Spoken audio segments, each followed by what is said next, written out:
Hello, everybody. Welcome to the 2024 Season 2, Week 2 Team Conti Sim Performance Track Guide for the NASCAR NextGen Cup Car at COTA.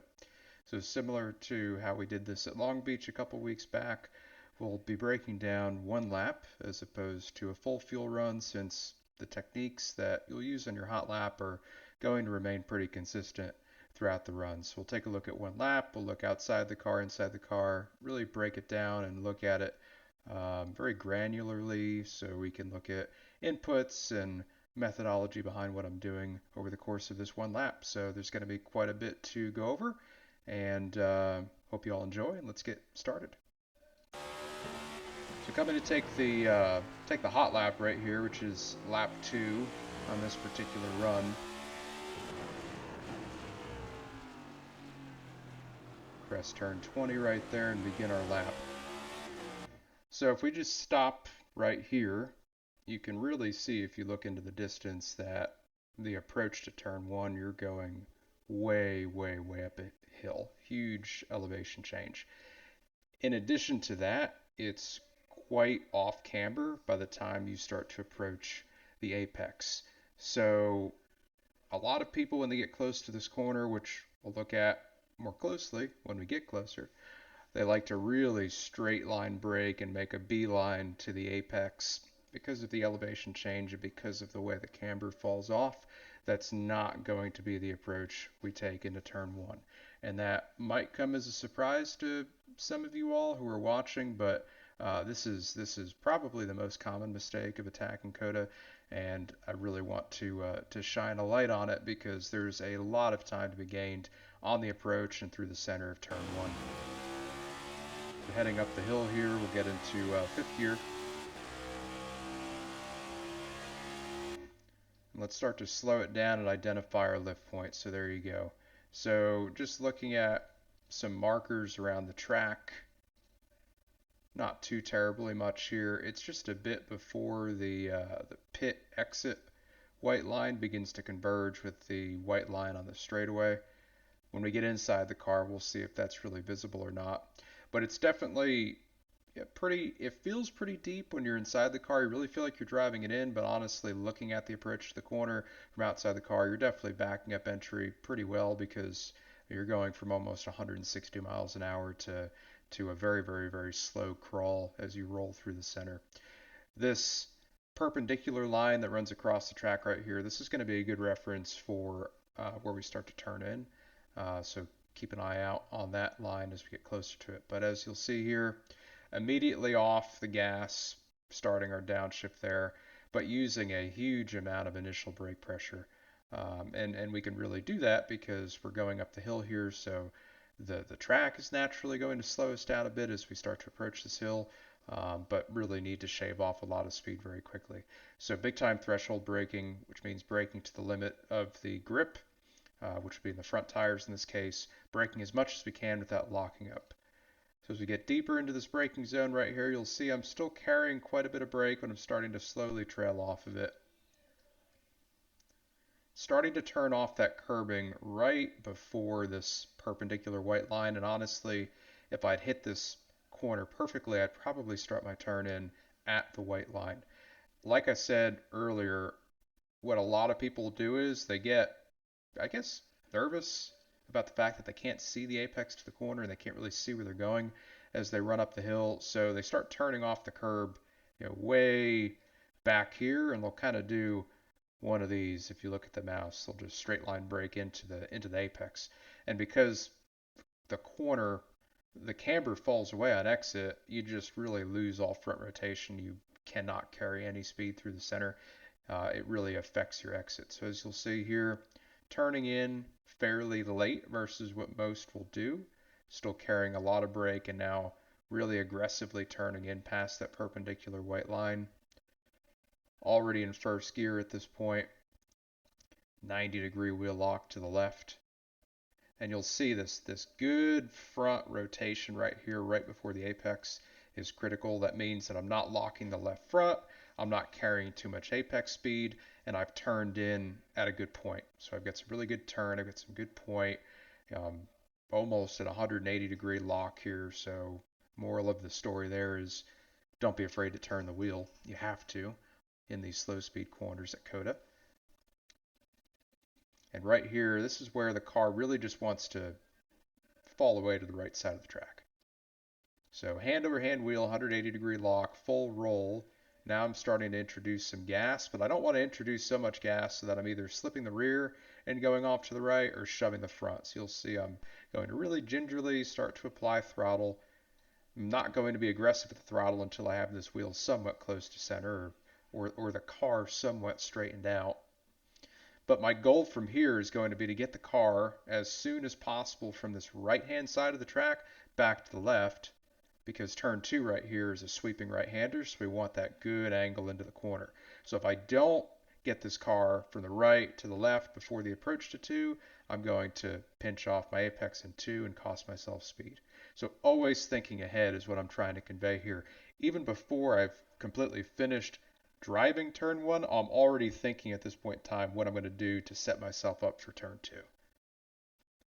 Get that wheel straightened out. Now starting to get more aggressive with throttle.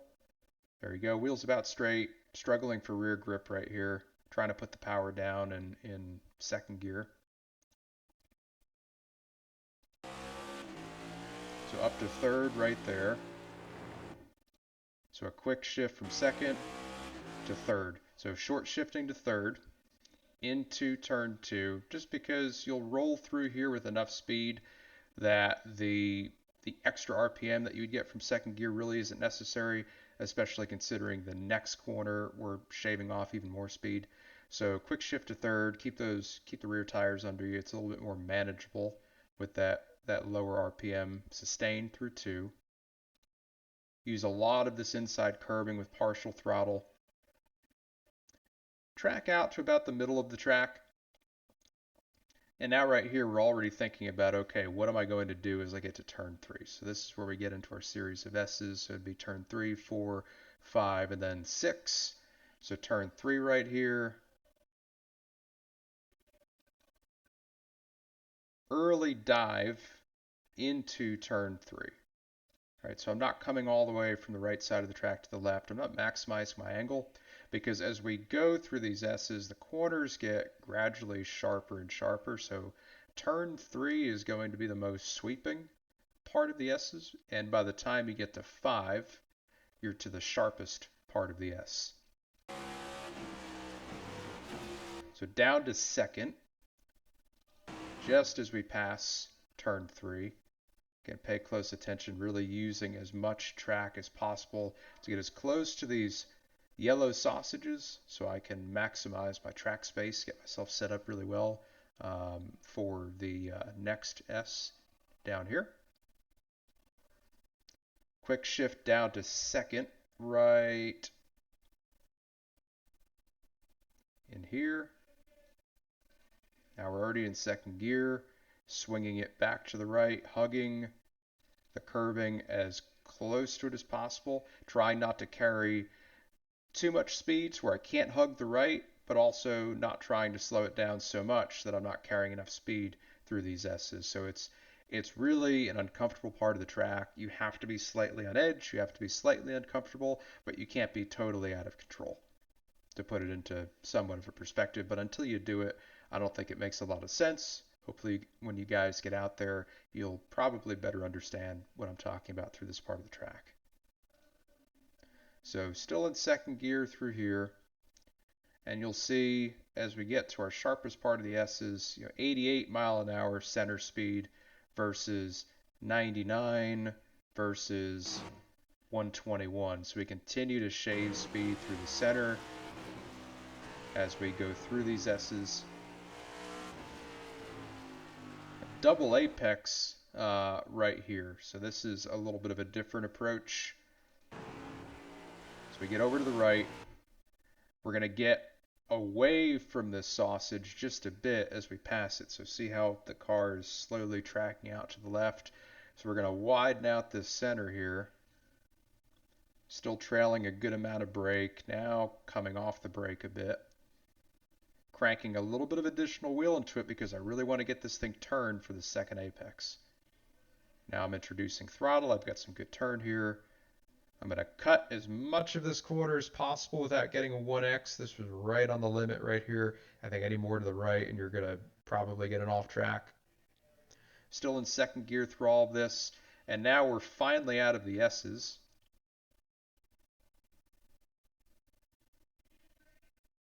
And we're going to set up for our next corner here. Big sweeping arc from the right-hand side of the track to the left. Good amount of brake right here. We're going to try to hug this sausage as best as possible. Start to introduce a bit of throttle as we pass it right there. Drive through the center.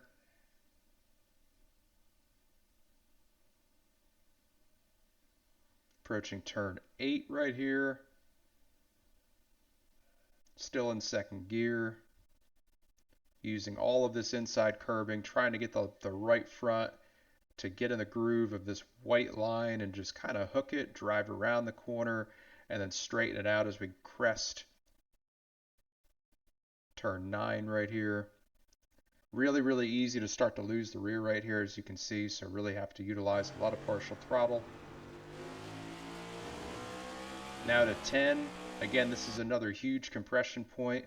So as we land right there, if you are using too much wheel or too much throttle, it'll slide the rear, especially on cold tires. So be very deliberate of what you're doing for this section. Third gear through there, holding third, down into the approach to turn 11 right here, lifting and braking just before the start of the curbing. Again, a lot of initial brake pressure. Down to second, still hugging that right side curb, down to first.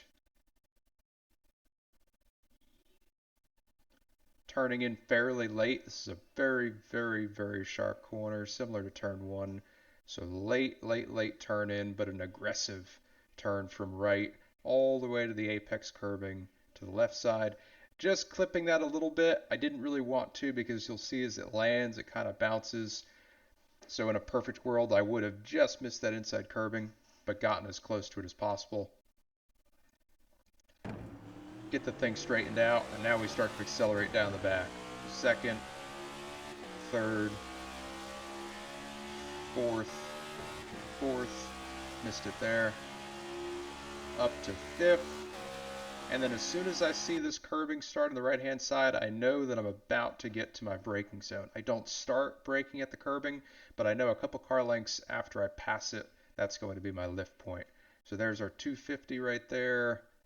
Past the 250, lifting just past the 250.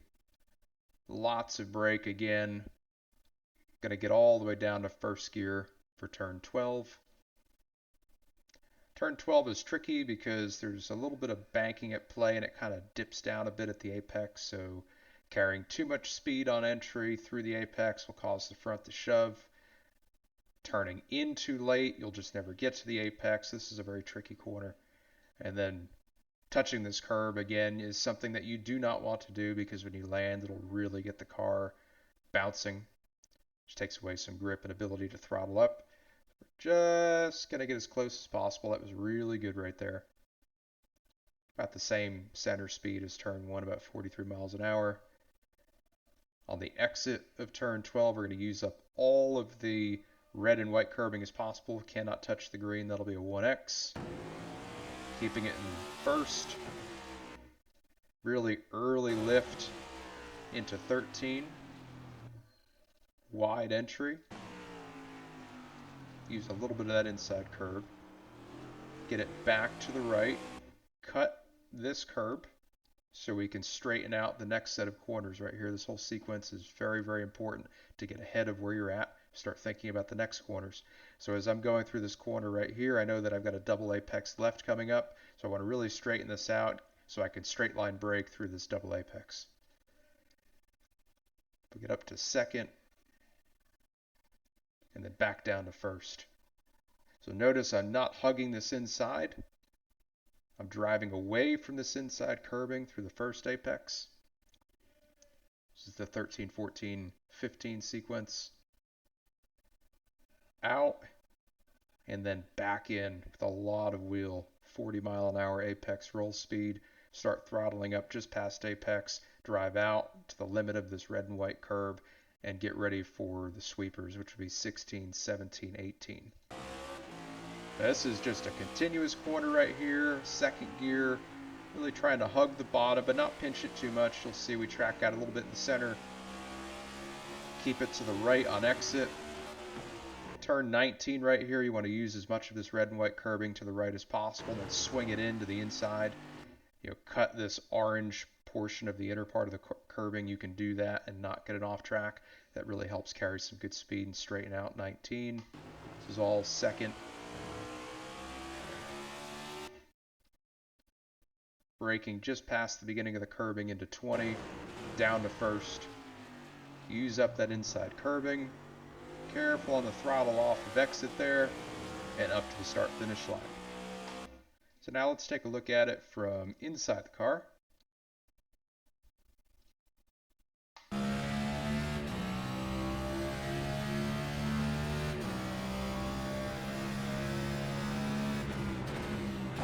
So late turn in, and you'll see right here, we stop it right here, I cannot see the apex.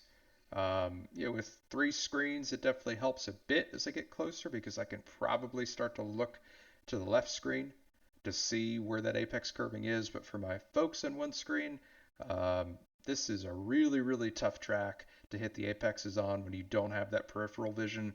So if you can overcome that and have some good results this week, then my hat is off to you. It is very difficult. Moving forward here through turn 1 again. First gear, lots and lots of wheel as you approach that apex curbing, and you'll see the car just really wants to just go straight right here. We're doing everything we can to get it turned to the left. RPMs are oscillating as the rear wheels kind of crest that hill right there. Straighten it out. Second, third, lots of partial throttle. Track out to about the middle of the track as you start your S's. Straight line that first S down to second and just keep shaving off speed. Hug those curves and shave off speed. Double apex here.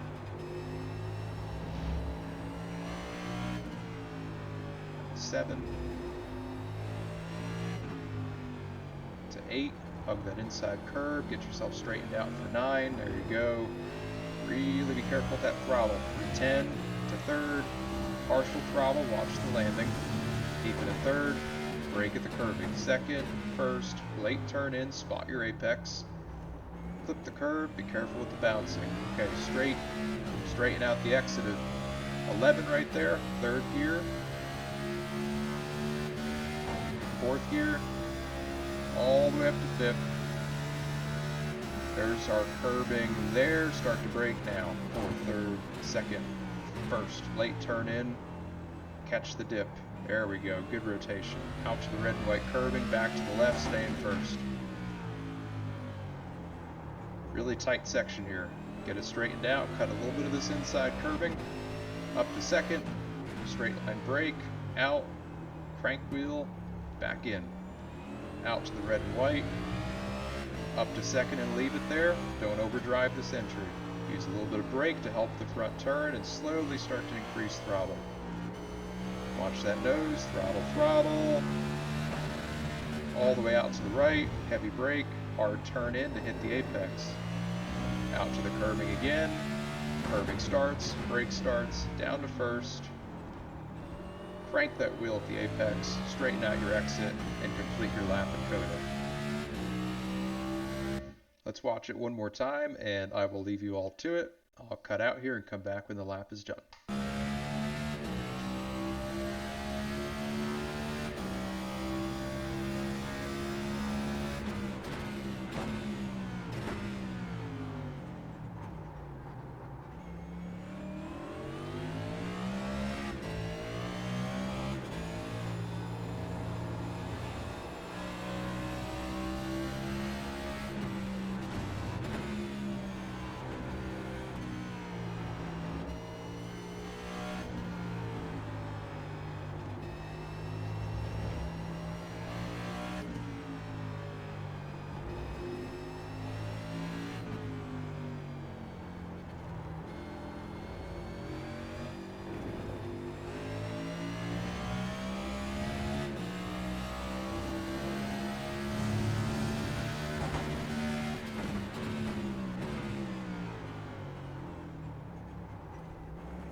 and that is a lap at COTA. So, this is a very, very, very difficult road course in the sense that your sight lines are tough to spot, your apexes are often blind, you've got major elevation changes up and down, which affects how the braking works and which tires are locking and when you're loose and when you're tight, and ultimately, no two corners are even remotely similar, it seems like. So you've got 20 opportunities in this track to excel. On the flip side, you've got 20 opportunities to make a mistake and give up time. So for those of you that have experience at COTA, really take this week to brush up how effective you are under braking. I think that's where most struggle. You think you're getting into the corner hard, but you look at some of the fast guys, they're able to roll a bunch more speed into there and still carry some good center rotation. So braking is critical. Being careful with the throttle on exit, cleaning that up a little bit can make a big difference as far as long run pace. And then on the other hand, if you're new to road racing, whether it's new to this track, new to this car, maybe new to the sim in general, yes, I'm showing you a 211 flat, but I think if this is your first time here or in this car or whatever, just temper your expectations is the best thing I can say. You're not going to go out here and run a 211 flat right away. You're probably going to be multiple seconds off. I was in the same boat a couple of years ago when the series came here for the first time. I was like 3 to 4 seconds off for the first several days of testing. So, for myself as a pro at that time, if I could understand being 3 to 4 seconds off because I was inexperienced, I really want to encourage you all to understand that as well. If there's improvements and if there's progress happening throughout the week, and if you're shaving time off, then that means that you're doing all these things right and you're practicing as you should. If you're getting stuck and you're not finding time, definitely encourage you to come back to this video and study it a little bit more. Take a look at some things, maybe open up your mind, approach it from a different perspective, and see what you can improve as a driver. This track, and like all other road courses, is more driver than it is setup. So ultimately, the onus is on you all this week to maximize what this setup and what this car can do. So with all of that being said, that's the conclusion for our Team Conti Sim Performance Track Guide for 2024 Season 2, Week 2 at COTA. Thank you all for watching once again, and we'll see you next time.